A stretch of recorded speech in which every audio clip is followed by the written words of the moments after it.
Hello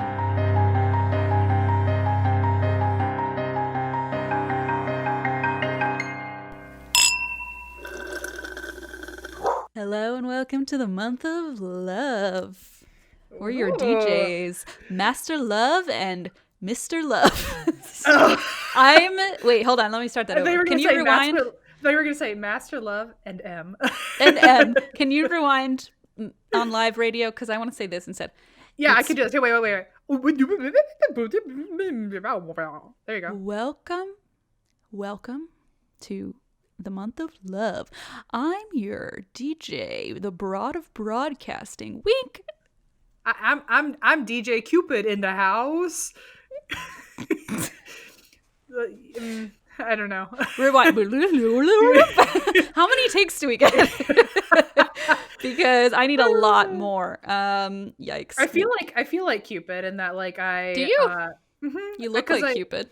Thank you, because I'm cute. I don't wear pants. You're a chubby baby. You're a little chubby baby. I'm just having a good time. I mean, so you're always naked, flying around. It's like, stop throwing things at people. As long as the quarantine's been going on, I have been at least 50% naked the whole time because of thighs out. I think we all have been thighs out. I don't remember the last time I wore pants. I mean, I really, I used to wear joggers I give or take depending on who you're talking to, because some people don't. Not at my house, you didn't.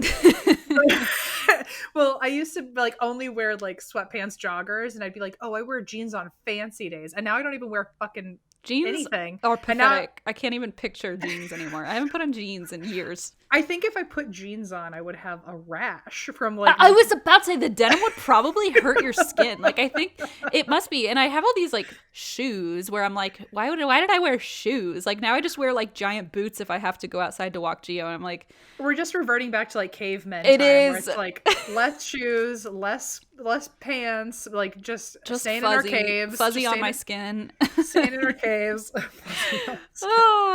Anyway, welcome to And That's Why We Drink. This is our listeners episode where we read stories that you send in to us that are your own personal true crime or ghost stories. And Eva said that these are about love ?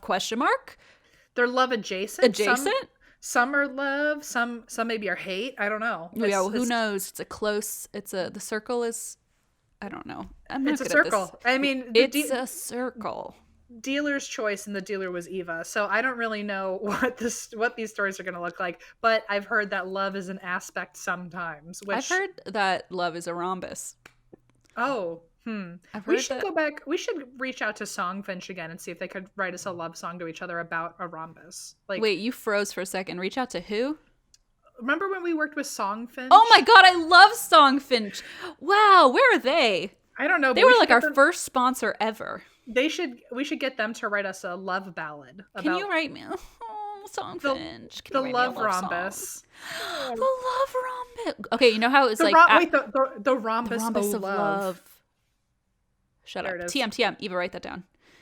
Because remember that time when we were talking about love triangle and I said more like a love rhombus and then nobody cared about it? Well, I want to care about it again. Just like you forced everyone to care about Xenon, I want everyone to care about my love rhombus idea. You know what? And forcing everyone to love Xenon really worked. So it did, I think. I think you're onto something in terms of a formula. I forced everyone to like lemon, except you. I'm still working on that. You someday. Will never. At this point, it's you just stop trying. At some point, it's just not gonna happen. It's getting almost embarrassing, I would say. Lemon's embarrassed, and he's a fucking lemon. So just give it up. There's always got to be one hater in the room. I happen to be in this situation. You happen to be the only one in the room, and you're a hater. So got it. Okay. Well, just naked and full of hatred. Pantsless and full, no pants, but lots of hate. So I'm going to start because Eva said I'm allowed to start today. Mom said I can go first. Finally, something good is happening on your end. I'm appreciating. Wow! Ouch! Finally, something good has happened to you, Christine. You can finally go first on the episode. How does it feel? We threw you a bone. Oh my god, man, I'm feeling saucy today. I meant in terms of the listeners episode because I always go first, and you always want to go first. So I'm happy. You actually go first in literally every episode. That's ever. True. So I'm happy that you're finally getting your moment after like thank you. 4 years or you whatever. You seem thrilled. So. I'll learn from the master finally. Excuse me, it's we changed it. Remember, we rewound really quickly. The broadcasting. Do you think Cupid's about to go to school? Oh, this is bad. This is bad. This is getting worse. Okay, I'm just gonna read this. It says post Valentine's Day attempted murder ? And this is from Jess, who uses she, her pronouns. Thank you, Jess. It says, hi, everyone. I recently found your podcast. Oh, dear. Sorry. You're in for a world of hurt. My apologies. My bad. I must have been living under a rock, I guess. Probably a safe and healthy rock. Go back to your rock quickly. Go back. Patrick Star. It's too late for the rest of us, but you can go back. I love your dynamics so much. I just wanted to submit one of my true crime stories. This happened while I was a sophomore in high school. There was this cute early 2000s goth girl on my bus. Wait, is that me? No, I'm just kidding. Oh my I wasn't cute. Oh my god, was her name Christine? Was she like screaming about Fall Out Boy or something? Drive over me with a bus or whatever the hell like I used to sing in my journal or write in my journal. My poetry. Wow, I should do a podcast just reading my poetry. It's actually so bad. No one would sponsor that though. Even Songfinch would be like, no, thank you. You know what would be fun is if we held like actually TM. If anyone is out there and thinks this is a good idea, let us know. We should do like a spoken word poetry slam, but as No. But as like, we should have people as like a listeners episode. We should have them send in like spoken word as if they are different, like cryptids or ghosts. Or something. Oh, I thought we were going a different route. What? Wait, like, what? I don't know. What are you talking about? Okay, MT. I'm undoing this one. You can have it. You guys take it. I don't get it. I'm just saying I'm a little delayed on my ADHD meds right now, but I'm thinking like, what if like Mothman wrote spoken word? I would like to know what that looks like. Or if like Bigfoot had like spoken word. I think people should submit. It would be like poetry as... Okay, are you happy now? Are you satisfied? Okay, but for our March listener episode, it should be that, but for like an hour long, just that one sound. Yeah, that'll definitely get people in our dynamic on board. One person who's listening to this is interested in what I have to say, and you let me know if you want to send something. There's one person in every room that is interested in M's idea, and it's M alone in a room. Get back to the fucking story. M, go back under your rock. Okay. I thought you were gonna say a poetry thing. You were wrong. Or was I right? No, I was wrong. Okay, sorry. There was this cute, I was not cute, so this is not me. There was this cute early 2000s goth girl on my bus, and I didn't know her outside the bus. However, every morning she talked about her college boyfriend. Oh, definitely not me. She was 15 at the time. It's like, yikes. It's actually, you couldn't get farther from me if you tried. She was 15 at the time, and how cool he was with his massive knife collection. Oh, I'm glad this isn't you, Christine. Oh, God. I was like, I thought I was jealous. No longer. Not sure why this was cool, but to each their own. As the months went on, she didn't talk about him as much until this particular February. On February 11th, she told her bus friends that she broke up with him over AIM, and he was not taking it well. Uh-oh.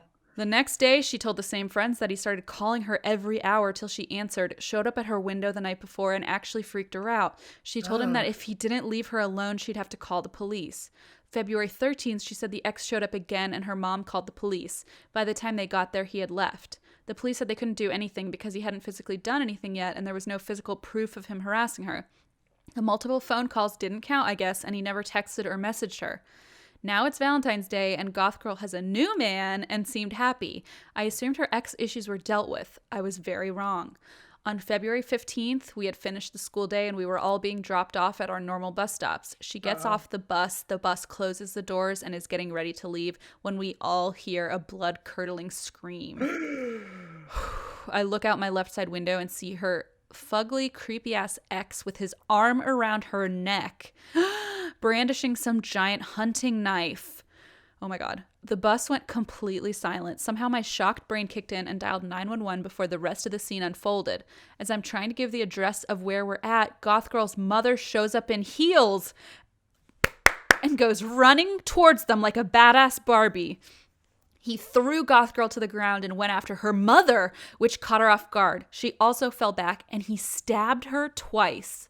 Okay, what the fork is going on here? Oh my gosh.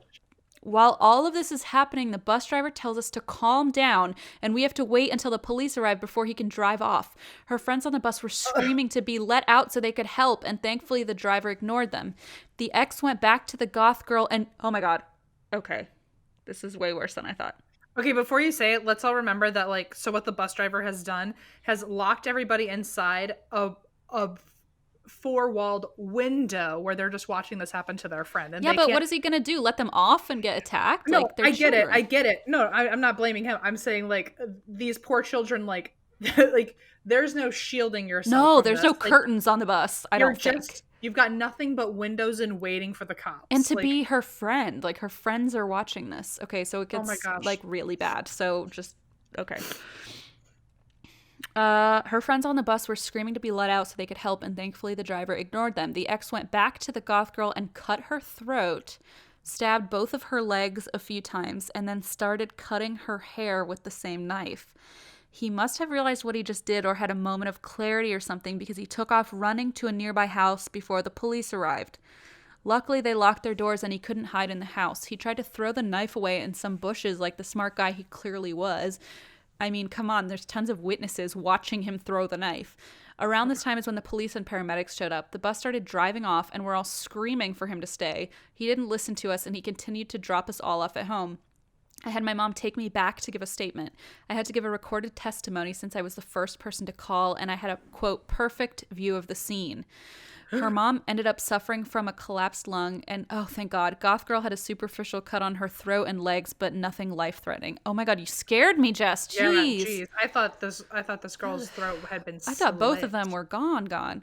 Oh my gosh. This new paragraph equals time jump. After he was... Thank you, Jess. Thank you. Actually, it's very polite, yeah. After he was found guilty, he only served 14 months because he was a minor, and Goth Girl started dating him again. Oh my God. Can you imagine the parents the mom finding out? being like, I still can't breathe because my lung is collapsed? I will never understand this. Thanks for taking the time to read my story. Team Milkshake, Jess. Okay, woof. Can you imagine, like, first of all, mom coming in heels like a fucking badass to, like, kick his ass and then getting stabbed in the lung. My God. Wow. Thank God they survived. Oh my God. Wow. I can't imagine being the parent being like, oh yeah, she's dating him again. Oh yeah, he's coming over for family game night. Like, especially when you're 15 and like so angsty already, and you're like, what's the big deal? He just stabbed you in the lung. Like, you're fine now, right? Like, oh my God, the poor mom, the poor girl, the poor bus girl, people. The bus driver really should have just kept everyone on that bus, locked the door, and drove them straight to therapy. Because, like, can you imagine? We're taking a detour. If I were that bus driver, I'd be like, I know exactly where everyone needs to go. I'm actually amazed. Like, that's a fucking badass bus driver, because I'm sure they don't teach you that in bus driver school. I mean, maybe they do, like, lockdown procedure, but, like, I doubt it. Maybe, but also, like, I feel bad for the bus driver too, where, like, he was watching someone get hurt and, like, knew he it was couldn't better do anything about it for the greater good to not get off the bus and help. It's so terrible. Oh, geez, sorry, my watch just said, I'm not sure I understand. I don't understand either. Me neither, to be honest. Siri. What the hell? God. Wow, you're acting real fucking special all of a sudden. Like, you're the only one who's confused. We're supposed to explain it to you. Get over it. Anyway, get over yourself. Wow. Also, I like how this person, the writer, just said that they just started listening to our show, which means there's a chance that they just started listening to episode 1, and 4 years later we'll find out that we read their story. They'll be like, well, that's a weird story. Oh, wait. This sounds familiar. Yeah. Well, thank you, Jess. Your turn, Em. Thank you, and also hope you got that therapy that you desperately need. Clearly not, because you're listening to our show, which, as we all know, we're all a bunch of troubled folk here. That's what bonds us together. We should all just this podcast is just a waiting list for our carpool where we all go to therapy together. I was gonna say group therapy. Are you guys in? I'm in. I'm in. I've been in. We can go to Olive Garden afterward. I'm sorry, Cheesecake Factory. What is wrong with me? I was gonna say that was really blasphemous, and I apologize. That was honestly the most fucked up thing we've ever said on this podcast. I'm actually acting out a little bit, and I want to apologize. Are you embarrassed? You should. I'm really embarrassed. We'll talk about it later. I'm gonna hang my head in shame over cheesecake. So this is from Pocket Ninja. Oh hell yeah! Which I respect right away. Why can't I think of the word? The subject. Thank you. The subject line for this email is a paranormal and true crime love story for the ages, maybe. I love that all of these end in question marks, which now makes sense why Eva said maybe. The fact that even the writers themselves are like, you fucking decide. Yeah. Like, Eva, this is on you. Dealer's choice, as Em said earlier. Dealer's choice. Okay, so this goes, Dear and That's Why We Drink crew. Hello and thank you for reading my story. I love your show. You are all hilarious, adorable, and have gotten me through so many tedious days. Aww. I've fallen a little behind. Okay, wow, fucking rude. Ouch. On the podcast since I joined the Navy. Oh, okay. Emma, you walked me right into that one. You had the advantage of reading ahead, and you walked me right into it. We both know I didn't have the advantage of reading. I heard it come out of my mouth, and I saw your eyes roll. Sorry. I read as slowly as I speak and comprehend, so thank you. Okay. I've fallen a little behind on the podcast since I joined the Navy, and I'm currently rushing to catch up. So sad I missed all the Halloween stuff, but I'm back at it with Valentine's Day approaching, and I decided to interview my parents and submit their love story. Oh! I'm ready, okay. I'm ready.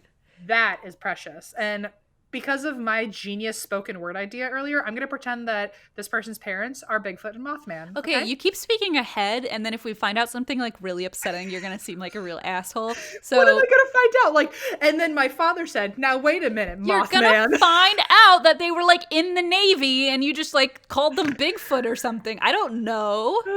Okay, well, my parents are both Indian and were born and raised in central India. My baba, or my father, had immigrated to the United States with the... Oh, I'm sorry. I'm sorry. Sometimes when I have too much like M exposure, of all people, I don't get to complain. Yeah, sometimes when M's alone in a room, my body just kind of like reacts as if it's physically ill. It's a bodily, it's just a complete refusal of acknowledgement. It's sort of like a rash, but inside my whole body and outside my whole body. It's like a rash on your soul, you know. Yes. So my baba, or my father, had immigrated to the United States with the rest of his family, but returned in October 1987 to marry a beautiful lady named Mothman. And his family had picked out for him. With the formalities concluded, my father went back to the U.S. to prepare his house for his bride while she waited for her papers and made her farewells to her family. A month later, she and her brothers were on their way to visit family when their cab driver, who was later found to be drunk, had a head-on collision with a big rig. Oh, fuck. Baba's wife was sitting in the middle seat and died instantly. No. Her brothers survived, and I can't imagine the survivor's guilt her brothers experienced. I mean, truly, that's just fucking terrible. That's so terrible. Especially as she had switched seats with one of them to make him more comfortable. Ugh. What? That's the fucking worst. You know that poor brother is just like beating himself up. If I didn't switch seats, if I didn't mind being uncomfy, she'd be here. That's so sad. Understandably, my baba fell apart. He experienced a lot of grief and anger, and because mental health is a taboo subject in my family, nobody thought to get him counseling. Not so sad. He also somehow managed to convince himself that it was somehow his fault for not being there and swore he would never marry again. Wow. Oh my gosh. However, after 6 months and no improvement in his emotional health, his in-laws ordered him to remarry again in the hopes that the responsibility would force him to get his act together. Baba felt duty-bound to oblige them by returning to India, but didn't like any of the women his family introduced him to. Meanwhile, my mom was living and working in my dad's hometown, where she'd settled after obtaining a law degree. Okay, Mom. Casual. She had just broken up with her fiance of many years because she found out he was cheating with his boss's daughter. Ew, bad. Tea Time Tuesday with his boss's daughter, that his family was complicit in the deception, and this was the reason he hadn't come from his work in Malaysia for 5 years. Ew. 5 years? 5 fucking years. Good night. Okay, yikes. Well, sounds like your mom with the law degree ended up making it out pretty snazzy. Dodged a bullet, I guess. Mom decided men were trash, and was never going to get married. Instead, she decided to run for city council. Okay, Mom. What should I do? I don't want to get married. I like how if I didn't get married, I'd be like, I guess I could do this crossword puzzle from 2002. And she's like, I'm going to run for city council. Like, that's the difference here.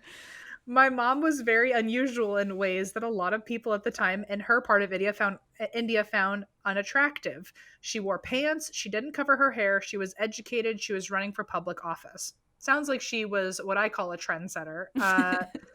Her family accepted that she was a spinster at this point, and for the most part left her alone. Wow. I wonder, like, how many wonderful things do you have to do for your family to just be used to the disappointment? Yeah, just like pants again. All right, we're done with this one. Success left and right. One day she was hanging out with her friends on their porch, and when a local Hindu astrologist approached them and asked her friend who she was, he abruptly turned to my mom and asked, "How many kids do you have?" My mother was offended. Hot. And yeah. My mother was offended and said, "Are you crazy? I'm not married." And the astrologer just looked at her and said she would be very soon and that she was going to go overseas. My mother again called him crazy, cussed him out, and essentially told him to fuck off.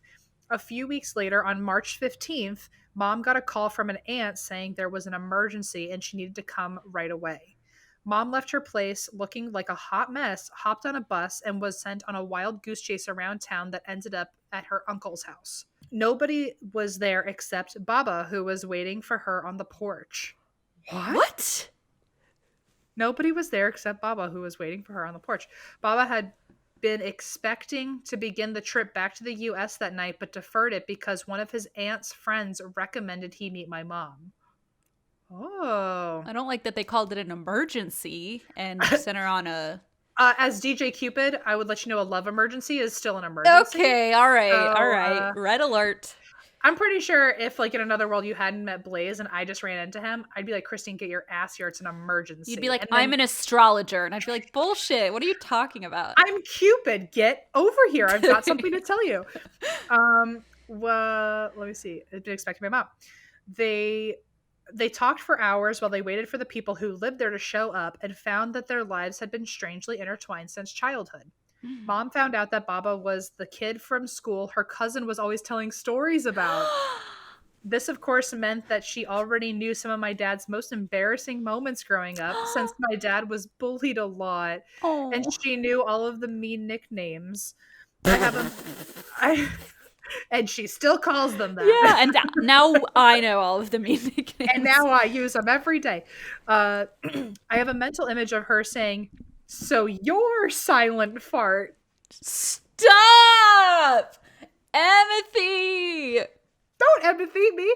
The pocket ninja. What are you talking screaming. About? This is amazing. I wasn't going to out anyone until Pocket Ninja said it was okay. Ah! So anyway, by the way, can you imagine, like, this hot, like, super badass public office law degree woman comes up to you in pants and is like, "Oh, you're silent fart." I mean, I would literally fall on the floor and be like, just marry me. Take me. Goodbye. I'd be like, take me away.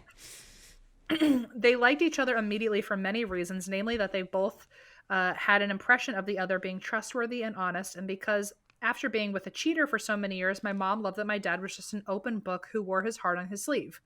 Later that evening, the ruse was revealed, and the next morning, my mom agreed to marry my dad. Wow. Oh my God, it's love. They were married on March 19th, 1988, and are still going strong 32 years later. They have 3 kids, a house in California, and love animals. And as a side note, my mom inquired after the astrologer, after the wedding took place, and took Baba to meet him. She brought the seer a gift and apologized, and he apparently had a great sense of humor about the whole situation. Thank you for reading my story. I know it was long, but it was condensed as much as I could. I hope you have a lovely Valentine's Day and get to spread a lot of your love and joy to your partners, friends, family, and pets. Lots of love and respect, Pocket Ninja. Pocket Ninja, I would read a book series about your family. This is beautiful. What a story.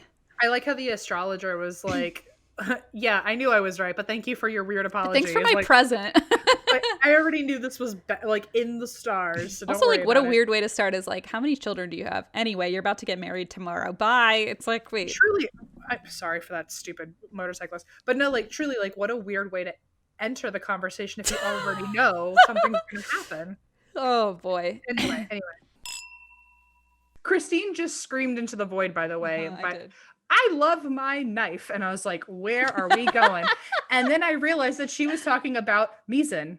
This knife arrived. I was like, Blaze, look, we got a package. It's a large knife. It is the best knife we have ever used, both of us. Blaze loves to cook too, and is like, this is the only knife we need. It is a game changer. They've designed their chef's knife to replace an entire set of knives. We just have the one. It's so amazing. Misen is 2 to 3 times less expensive than other premium knife brands for the same amazing quality, and they're crafted with high-grade stainless steel, so they stay sharper longer and last a lifetime, all for a fraction of competitors' costs. And it's beautiful. You can just like set it out. It looks gorgeous. I've never been someone who understood when chefs would be like, oh, it's so like friendly and balanced, but like every time I hold it, I'm like, wow, it's so ergonomic to my hand. I like just feel like a chef in the kitchen right now. I love my knife. Step up with your cooking game now and head over to misen.com/drink for 20% off your first order. That's misen.com/drink for 20% off your first order. Misen.com/drink. Flex is innovating period care with products that are body safe, made for comfort, and made to keep you moving. The Flex disc is a one-time use menstrual disc that fits perfectly inside your body. And one Flex disc can be worn up to 12 hours and holds as much flow as 3 super tampons. Yeah, it's not a cup. It's not really like any other period product you've seen before. I've started using these, and I'm actually not a person who's ever even tried a menstrual cup. I think I was just like afraid. I didn't know how it would work. But this is even better than what I could have imagined. And it's really comfortable. Like I thought that would be you would notice that it was there. You don't, okay? But my favorite is actually their Flex cup, which is a reusable cup. It's super easy. It has like a pull tab so you can remove it like a tampon. You're not scared that it's gonna like get lost in you, which is like a weird fear I had. And it's 100% reusable and lasts for years. It's worth the learning curve. I'm gonna shout this from the rooftops for the rest of my life, truly. Ringing endorsement. So say goodbye to leaks, mess, and stress, and say hello to healthier periods for people and the planet with Flex. Go to flexfits.com and use code DRINK for 20% off Flex disc starter kits or 10% off your first Flex cup plus free US shipping. That's code DRINK at flex, F-L-E-X, fits.com. Okay, so I have a story. Oh my God, it's the shortest one I've ever seen on the show, literally ever. It's from Brianna, and it's called My Mom Contacted Me Through Y'all's Show. Oh wait a minute. Someone said something like this during a Tea Time Tuesday, and I was like, oh my God, please email us. I feel like I remember seeing that, yeah. Well, so this might be this person. Maybe not. They didn't mention it, I don't think. Maybe there's multiple moms coming through. Maybe there's a lot of ghosts listening to our show and being like, my fucking grandkids. But I love that it's moms. I love that it's like moms are like, oh God, I need to step in here. There's a lot of problematic things happening. Gotta warn them. Yes. So this is from Brianna. It says, hello, Eva, M, Christine, and all furry friends. My mom and I are both huge fans of the show, but sadly she passed on January 19th, 2021. Oh my gosh. God. Not even That's 8 days ago when we're recording this. I am so sorry. Oh my gosh. Dear. Oh my gosh. Gracious. Okay. Okay. Whew. Wow. I'm sorry. Well, this episode is dedicated to your mom. Yeah. Well, let's see what mom has to say first. Mom might be like, no, thank you. Unless mom comes to a Ouija board and says, never listen to this show again. We'll find out. Okay. My mom and I are both huge fans of your show, but sadly she passed January 19th, 2021. She wasn't a huge believer in ghosts, but still enjoyed M's ghost stories nonetheless. While listening to your newest episode on the 24th off my speaker in my kitchen, the speaker started acting up almost like there was some sort of interference. I discontinued my phone. Discounted my phone. Discontinued? I'm not sure. Disconnected. Oh, yes, thank you. I What is wrong with me? I disconnected my phone and tried again, and I still got the same thing. Someone else's voice came over the speaker. Oh my God, I'm freaking out. I have like such goose cam right now. Holy, I can see it in high def. Oh my God. Wow. Woof. Shivers. Okay. I disconnected my phone, tried again, and I still got the same thing. Someone else's voice came over the speaker, and it said, "Hey kid, I'm okay." And then went back to normal and started acting like nothing happened. I can't help but think it was my mom telling me she was okay and she was enjoying y'all's show with me one last time. Thanks for reading this. Love you lots, Brianna. What? One last time? So she's not even going to hear this one where we're talking about her? Oh, she's going to come back for this. She's going to come back. Mom, wherever you are, we're talking to you specifically. I hope you're doing okay. Oh my God. Oh my gosh, that's so crazy. I don't know what else to Oh. say. That's and also that happened January 24th. That was 3 days ago. That was 3 days ago. Wow, that's spooky. Oh, I'm so happy that you Ugh. got that experience. Yeah, I that's eerie, but it's very, very lovely. It's very love that lovely. it was probably while Em and I were talking about how Em interrupts me, and then it's like Mom's like, "Hang on, I'm gonna interrupt both of them." It's like, well, they're on one of their stupid tangents. Stupid tangents. Let me take a moment to like say Wow. something with a little more meat to it. What a story, though, that you heard an entire sentence come out of this. I mean, that's incredible. Yeah, that's weird because usually you would think like, oh, I just heard like some weird little Static or yeah, but a garbled. whole sentence. That's Really nice. beautiful. Well, Brianna, I'm so sorry. So sorry for your loss. And thank you for still listening. I mean, you and your mom sound like a lovely duo. The fact that that happened 3 days ago and like you're still probably in like wild grief and you were like, I've got to write and that's why we drink. I know. I mean, thank you for including us in your story. But like also, oh my gosh, please, if you were looking for like a reason to go buy like the biggest carton of ice cream and like just snuggle under a blanket right now, please go do that. This is your sign. This is your sign. I wish someone would give me a sign like that sometimes. So please just go like take a fucking break. You deserve it. Thank you, Brianna. Wow. Okay. Well, your turn. Tough act to follow, but here is story number 4, and this is also warming. I think I'm hoping, because it at least is titled "Pets Listeners Stories." Oh God, that makes me nervous, but hopefully it could be really, really good though. Okay. It could not. I'm prepared. I'm prepared. Okay. And this is from. Let me see. I don't know if there's a name at the end of this one. I don't know if that was on purpose or not, but maybe someone doesn't want to be mentioned. But it says Pets Listener Stories. And it says, hi, Eva and co. My name, is Shelly. I was like, Em, look at the first line, but I was like, Em knows to do that. I like to scroll down to the bottom first because sometimes it'll say like anonymous. Yeah, yeah. Okay. Because otherwise it'll say like, my name is Shelly, but please don't use my name in the episode. Hi, Eva and co. My name is Shelly, and I use she, her pronouns. Thank you for normalizing pronouns. I wanted to tell the story about my little boss man, or boss for short. Aww. And let's crack into it. My boyfriend and I have just come home from the gym, and we saw a precious little sandy boy, which was his color, next to our gate. We pulled into our garage, got out of the car, closed the car and garage doors, and he was still there. No sudden movements we made. I crouched down and he came right up.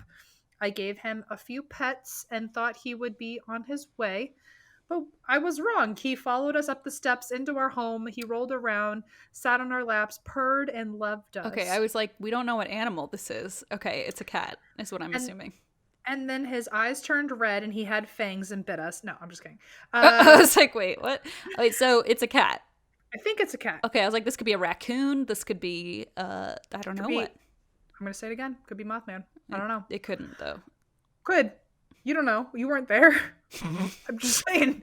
I also wasn't there, so it balances out. Purred and loved us. We let him out an hour later as we didn't know whose cat this was. Okay, I was wrong. It wasn't Mothman. But we were very sad in doing it. Every night for 2 weeks after that, he would come in and hang out with us. But every night since day one, he would come in, chill on the couch, sleep in our bed, and act like he owned the place. Hence the name Boss Man. Aww. After we let him out, he didn't leave. He stayed on our porch and either slept or meowed on our porch until we let him back in. When we let him outside at night, our porch light would flicker the whole time, and when he was in, it was completely fine. We thought we had to change the bulb, and I found myself rushing home on my lunch breaks just to see and feed him. He was always waiting on the steps, waiting to come in and snuggle. He was always left out in the cold and rain, always getting in fights and coming to me scratched up. Oh, baby. Just let him inside. Oh, my God. Baby. I mean, I get it that, like, there are a lot of, like, where I grew up, if like there was like a neighborhood animal where like you didn't want to necessarily. Well, if there's an outdoor cat, it's really hard to keep them indoors if they're already an outdoor cat. I was when I first started this and thought it was a dog at first. Me too. I know that there's like where I grew up, there was like our neighbors had a dog that was just like always going from house to house, and you would pet and play with them, and they would What? they would go home at night. But like, I mean, it was just like, oh, it was just a dog that wandered around. We were like in like a cul-de-sac basically, so like no one was coming. It's not like it was like a busy street where like the dog could get Oh, hurt. you It was mean the just tiger that was the tiger, rented yeah. for the weekend? Mhm. Ah, got But it. sometimes it was actually a tiger suit. You could just unzip and the dog would come out. It was just like a whole Oh, outfit that's situation. interesting. But there was a dog that that just walked around all the time, and you just knew it was like, I'm not gonna say the neighbor's name, but you knew whose dog it was, and you're just like, oh yeah, there's that dog. So I was thinking at first with this cat, it was like maybe they didn't want to take the cat in because maybe it was a neighbor's cat that just kind of wandered during the day. Yeah. I get it, but at the same time, I'd be like, if this cat is hanging out in the rain and the cold and scratched up, as I'd be like, I would take that as a sign, as like, this is where they feel safest. But anyway, we grew a connection on the very first night, and we would get visibly sad letting him out. And when we would let him in, he would do this little high pitched meowing after, and that would show if he was very excited. I came home after some errands on a weekend, and he waited for us, and he was scratched up. His tail looked like something bit into it or got caught. I couldn't stand the look of it. We went out and bought everything to make sure he had his permanent home. I guess it was I think the sentence got cut off in a weird way. A few months later, I saw a psychic for the first time, and she had known about Boss without mention. Boss came into our lives on June 16th, just a few days before my birthday and before the worst year of my life began. As she picked this up, as she picked like Boss up mentally, I was like, what? As she picked Boss up, said, your life took a turn, but 1 to 2 weeks before this, you had a cat come into your lives. My guardian had manifested into a cat and came to me as my protector. He is always at my feet, always excited to snuggle, and rushes to the door to see me. He knows his name and is totally sassy when I use my mom voice on him, and with the eyes, when I use my mom voice on him with the eyes and the little meow he does. He has made a full recovery, and he is our little chunky boy. He will go up to everyone that comes into our home and shower them with lap snuggles and love. We recently got him a little brother, and they play, then sleep and back to it. I thank him for showing up and coming into our lives right when we needed him, because he saved me from so much that I've dealt with this year. And I'm sorry that this is long for a reading, but P.S. last Christmas I said, I'll see you in person one day, as everything was pushed. My boyfriend made that come true as my anniversary present this year, and I'll be seeing you when the tour comes back. Yay! Enjoy some pictures of Boss and Benson. Can you bring Boss? Yeah, can the cat come? Can you just actually see him? Maybe Boss can just have like his own chair. That'd be really sweet. Oh, maybe this thing could be on my lap during the show. Each of us will hold one of the cats. Yeah. That is so sweet, and I totally believe that pets do come into our lives for certain reasons. I always forget the name, but like an anima or an animus or something, but it's supposed to be like one of your protectors coming down in animal form. And it would make sense too, because like every time he was outside, the lights would flicker, but then when he wasn't near the lights, they would be fine. It was almost like... The lights flickered? Yeah, it was... oh, I missed that. How did I miss that? Where did I... I don't know why I'd missed that. He stayed on our porch, and either... When we let him inside at night, our porch light would flicker the whole time, but when he was inside, it was completely fine. So we thought we had to change the bulb. So it's almost like his energy was... He was like, I'm here. absorbing the energy from the light bulb when he was around it. Yeah. Man. That's super creepy. But cool and precious. And the psychic was like, oh yeah, don't worry. I know all about the cat. It's like, the cat just showed up literally 2 weeks ago. It's your protector. Cool story. Okay. Is there something interfering with your happiness or is preventing you from achieving your goals, Christine? Because there's certainly a lot in my way. And thankfully, I have BetterHelp, which assesses my needs and matches me with my own licensed professional therapist to help me with all the day-to-day clutter, with all my personal issues, and it really gets me through. So BetterHelp has stepped in. It is not a crisis line, not self-help. It is professional counseling done securely online. It's available for clients worldwide, and basically you can log in anytime and send a message to your counselor who will send you thoughtful responses, and you can even schedule weekly video or phone sessions so you don't have to sit in a waiting room, especially during a pandemic. Who wants to do that? BetterHelp BetterHelp wants you to start living a happier life today. Visit betterhelp.com/drink. That's better HELP, and join the over 1 million people who've taken charge of their mental health with the help of an experienced professional. In fact, so many people have been using BetterHelp that they are recruiting additional counselors in all 50 states. This podcast is sponsored by BetterHelp, and That's Why You Drink listeners get 10% off their first month at betterhelp.com/drink. Everyone knows someone with a horror story about furniture shopping. I happen to know myself with a horror story about furniture shopping, but that can all be a thing of the past with Burrow. Burrow is a furniture company designing smarter, simpler things for modern life at home, and they built the company from the ground up to address the biggest frustrations with the furniture industry. It actually fits your life, from the modular designs that make it easy to move, which I can attest to. I put it in my little Ford and drove it from my house to our new apartment, and I just assembled it, and showed up and I was like, look, I made a couch. And it was very impressive, if I do say so myself.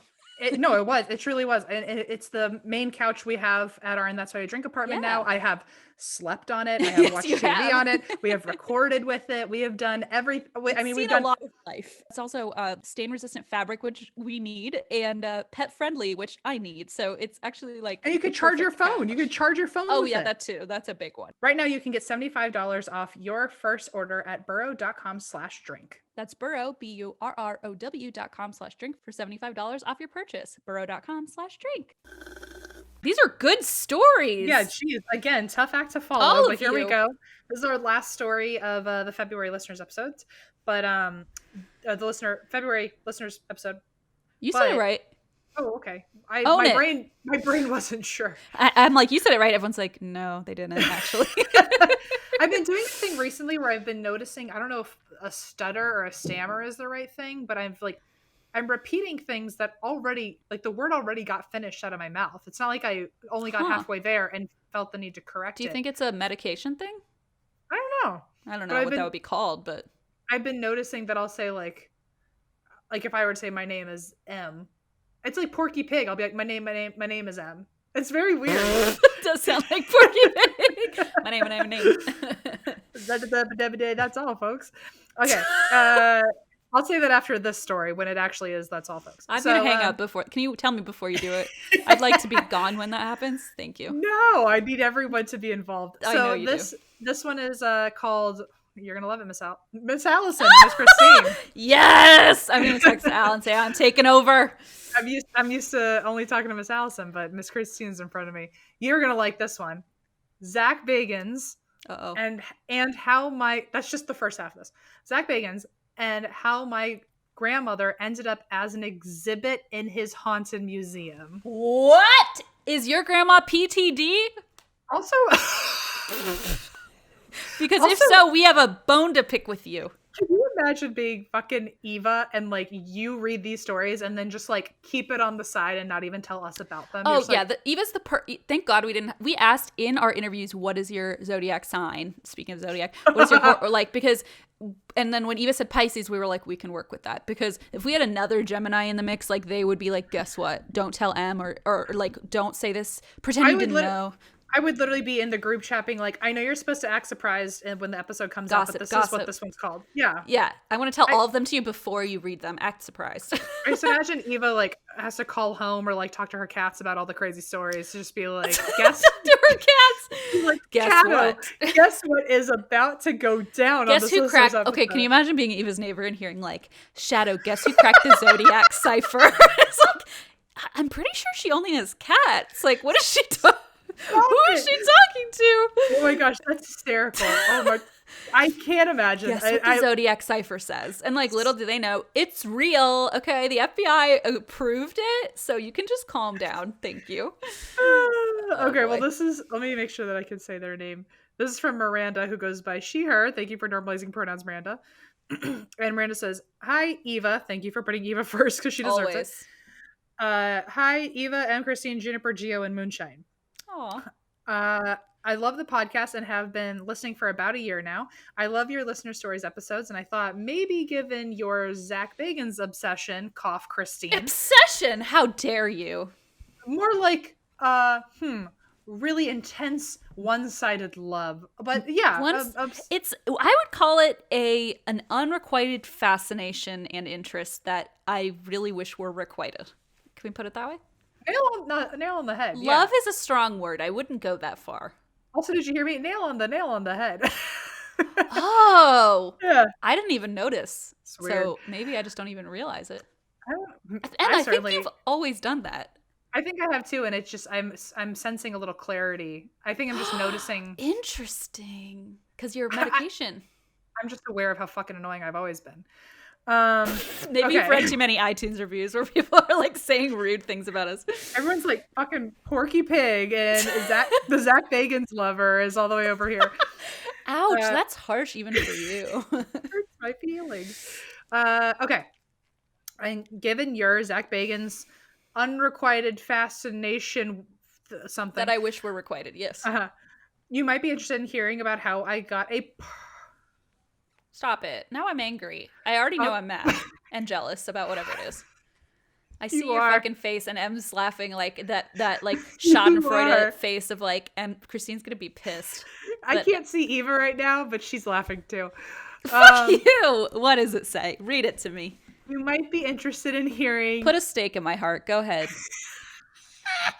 You might be interested in hearing about how I got a personal call from Zack Bagans out of the blue. Actually, I'm not interested. So I'm going to go and you can talk to Em. Just kidding. I will never stop thinking about this, and I will never think of anything else ever again. Wait a minute. We're going to do a little role play real quick, okay? No. Pretend you're Miranda, okay? Okay. Ring, ring, ring, ring, ring, ring. Oh, I don't have phone anxiety because I'm Amanda. Okay, hang on. Usually I would just silence my phone, but okay. Hello, this is Miranda. Why are you laughing? I'm can't do it.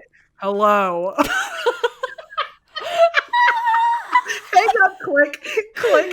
Stop calling me. Zach, I told you to stop calling me. This is an unrequited relationship. I don't love you the way you love me. Oh, sorry. This is a role play that I imagine in my own head.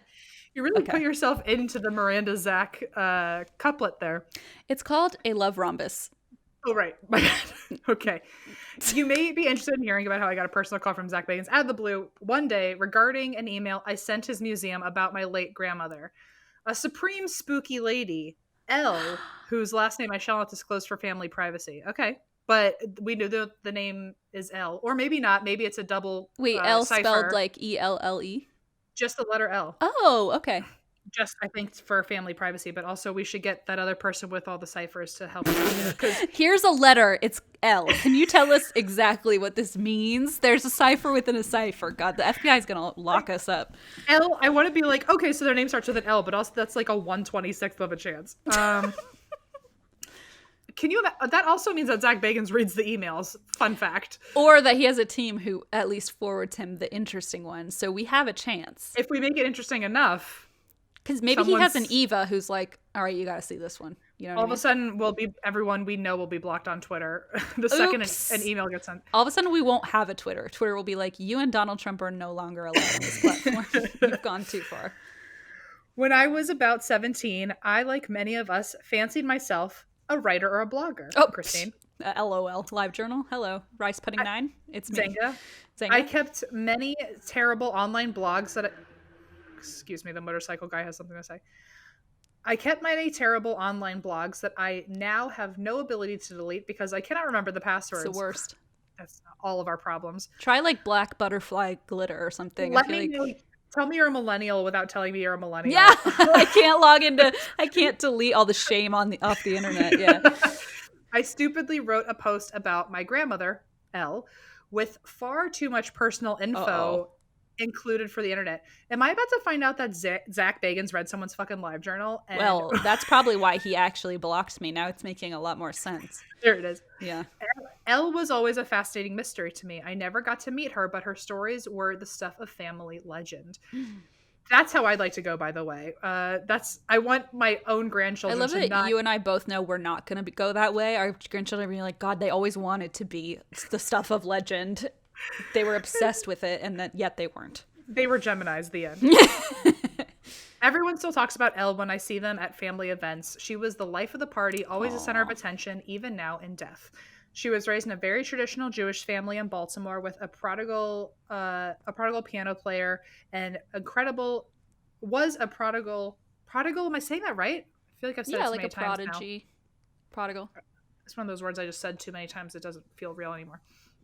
She was raised in a very traditional Jewish family in Baltimore, was a prodigal piano player and incredible visual artist. She went to Juilliard for concert piano. Okay. And many other prestigious universities, but I'm honestly not sure how much of what I know about her is even true. Wow, she really is like lore. Maybe that's what the L stands for. She is the mythical creature in my mind. She was friends with Muhammad Ali. This I have photographic evidence of.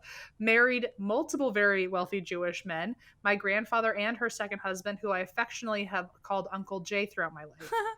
She was always pulling off insane stunts that garnered the attention of everyone in her life or just strangers nearby. She thrived as the center of attention.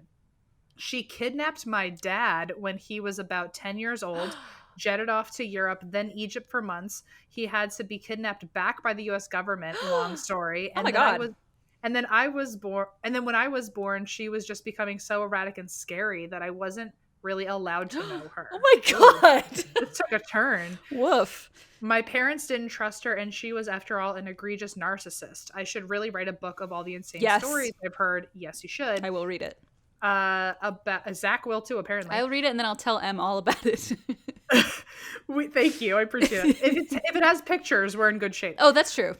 We should, we knew she was very into various new age movements and practices, but didn't know what that all entailed. I mean, she did meet Uncle Jay by reading his palm and declaring them soulmates. That's the shit I should have done with Allison. That you didn't need to do that with Allison. You need to do that with your superhero whatever obsession. The second that I meet an Avenger, I'm just going to look them in the eyes and be like, we're meant to be. And then they'll call security. No, you're going to touch their hand and you're going to be like put in prison forever.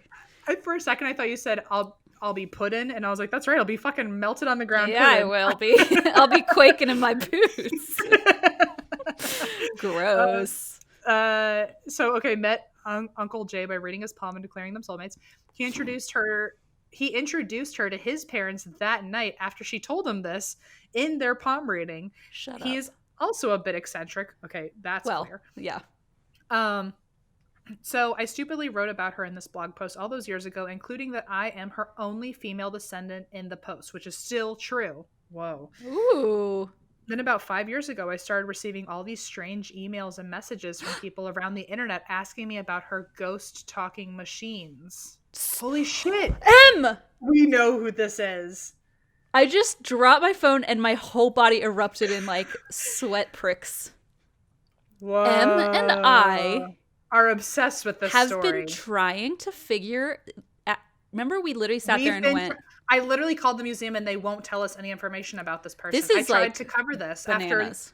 After Christine's bachelorette party. I have been trying to get more and more information. And a few months later, I said, Em, I really wish you would cover that one. And Em's like, trust me, I've tried. Because I was like, Em, I have a request. And Em's like, trust me, I've fucking tried. So I Googled it thinking I could find anything. You know, little did we know we should have just checked LiveJournal.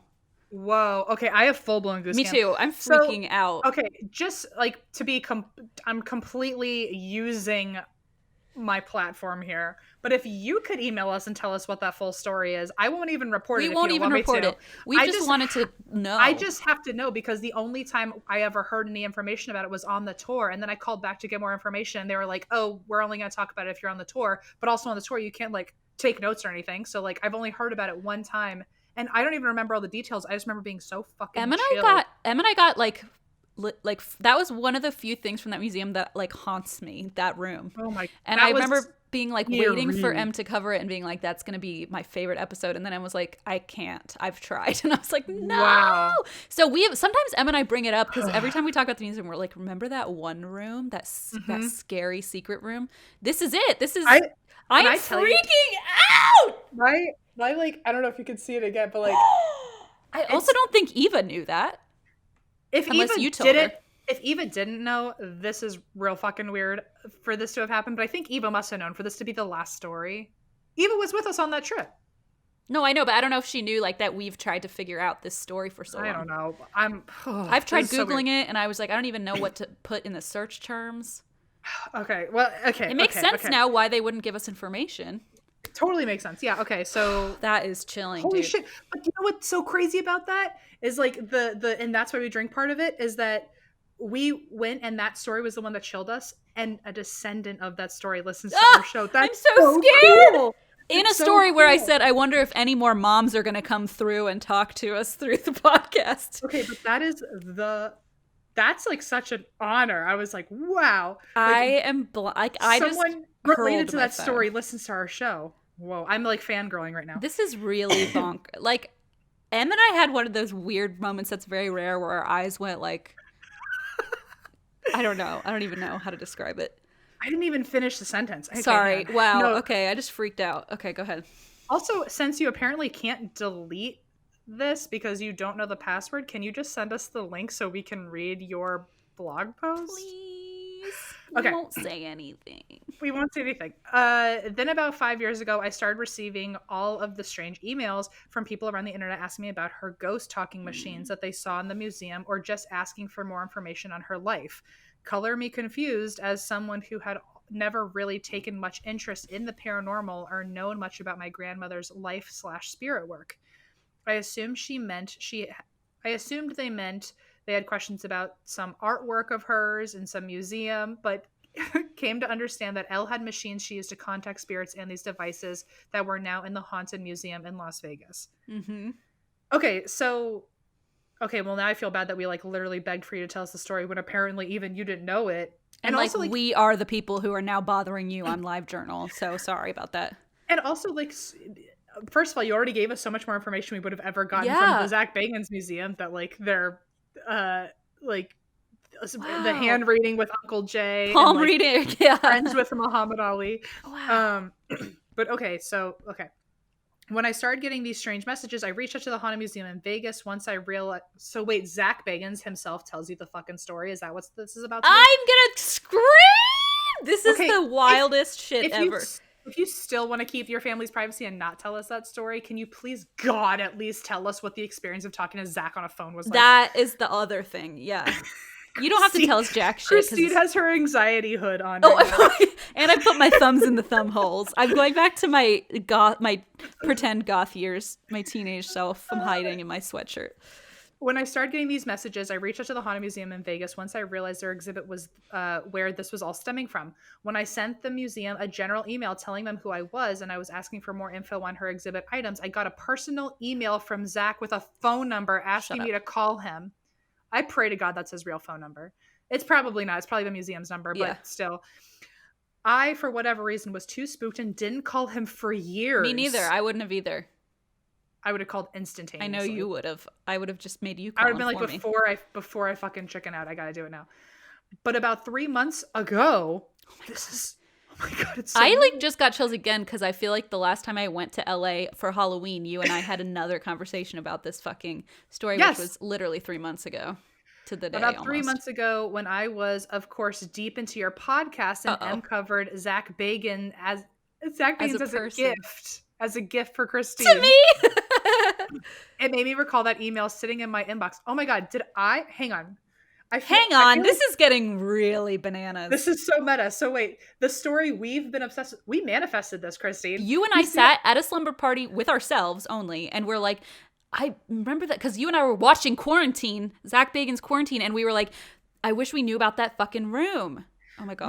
We literally said at some point, I mean, we were obsessed with this storyline, and now someone who listens to our show who happens to be related to that story listened to us talking about Zack Bagans and full circle spoke to Zack Bagans because we reminded them and this whole story. And so now we get the story that we wanted. Okay. I'm sorry. I made it about me, but I am overwhelmed. Okay.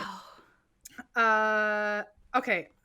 3 months ago, Em covered Zack Bagans as a gift for Christine. It made me recall that email sitting in my inbox at the bottom, collecting dust. I emailed Zack back finally and almost immediately got a call from a Vegas number I didn't know. I knew it must be him, but I'm a high school art teacher and was in class.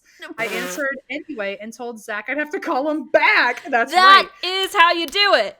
How stupid. The man is busy and it took months to get another call. Oh my gosh. Today, Bagel Bites gave me a call back. Shut up. After a few texts back and forth. Shut up. which means this may not be a company phone. This may be a real. Tell me he has like a Motorola or something. Do you have Zack Bagans' fucking phone number? Yes, we've determined this already, dummy. It's hard to believe. Can you give us his number? What does his memoji look like? Because I imagine it looks ridiculous. How many social media profiles did him being in your contacts connect you to? And does he have secret ones we don't know about? Does he have a secret Snapchat or something that you can only find as a friend of his now? Oh, I gotta know. Now they're not going to tell us anything. We've ruined it. Today, Bagel Bites called me back after a few texts back and forth over the months talking about how we would connect again soon, but never quite got the chance. He, of course, ignored my note in the email saying to call me anytime after 3 because I'd be teaching, but I took his call. Right. But I took his call anyway in the middle of my class because I didn't want to miss it and have to wait months longer to get any info. Turns out, my grandmother was building spirit contacting equipment with the help of professional engineers, writing her own formulas for spirit intentions. Zack Bagans at one point referred to them as spells. Okay. And according to him, she was doing work he had never seen before anywhere else. He told me he bought a lot of her belongings on eBay and spoke to a realtor for the family who filled him in a little bit on what had happened. She was found Yep, this is yes. The person. Oh, I just got chills again. Oh my God, this story scares me so much. She was found unresponsive in her home, surrounded by these machines when she died. Like, truly surrounded. Like, there are in the museum. And the scary thing about the exhibit is, like, they set it up with a mannequin to look like when she died. It's, like, so chilling. They also have, like black and white, like, crime scene photos of, like, her literally surrounded by equipment. And when I say surrounded, I mean, like in a circle around her while she's on the carpet or in a chair or something. She's, like on a couch, yeah. It was like, oh. That image of the mannequin is seared into my brain forever. Like, I was so freaked out. Also, to find out that your grandma is, like, on exhibit as a mannequin, like, that must be pretty tough. Well, like, also because they make that whole room so, like, not necessarily interactive, but, like, they have, like, speakers in the corners like on display. They have speakers in the corners playing what the sounds of those equipment sounded like. Oh, so it was so scary. You feel like you're walking in on her, like, dead in her room while the equipment is going off and you can hear all the signals and the static and everything. It's so scary. It's real eerie. She was found unresponsive in her home, surrounded by these machines when she died. I remember this incident from my childhood. My parents had to take me to a friend's house to stay the night while they rushed off to Baltimore. We're still not sure what killed her. When my parents went to her house, they found hexes plastered all over her windows, crazy ingredients for various potions she'd concocted, and all manner of other paranormal paraphernalia. Zack Bagans mentioned that she had many books on the occult, even a satanic Bible, and had personal journals detailing her own work that mentioned that she had, quote, been to the 7th hell. Oh, what? Whatever that meant. He believes that she was working on some really dark stuff and may have been summoning demons. He mentioned many other researchers. Do you hear these fucking neighbors of mine? Is that what that is? Because I was like, it's the demons. No, yeah, his name's Trey Songz. Are you kidding me? And every time we call them and ask what's, like, we'll call them and be like, hey, you're being loud. What are you doing up there? They say mopping. Get over here. Okay. You're mopping with the wrong end of the mop. You're mopping with a couch. Okay, let me just say that again then, because I need to process. Zack Bagans mentioned that she had many books on the occult, even a satanic Bible, and had personal journals detailing her own work that mentioned she had been to the 7th hell. He believes she was working on some really dark stuff and may have been summoning demons. He mentioned many other researchers who had worked with similar concepts, but mysteriously, each of those people or couples he mentioned had died. Either murders or suicides. God. With all that in mind, I'm content to let this ghost lie for now. Zack mentioned potentially creating a documentary or movie about her, but I told him I'd have to hear more and talk about it with my family first.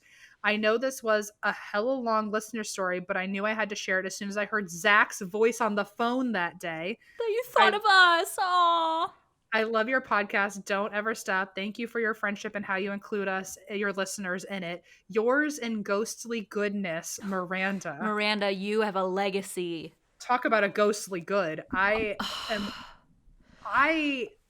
beside myself. This written from beyond. I think when Em said the machines, I feel like my body like collapsed in on itself. We talk about this. Like I think about this pretty regularly. Like at least once a month I think about that exhibit.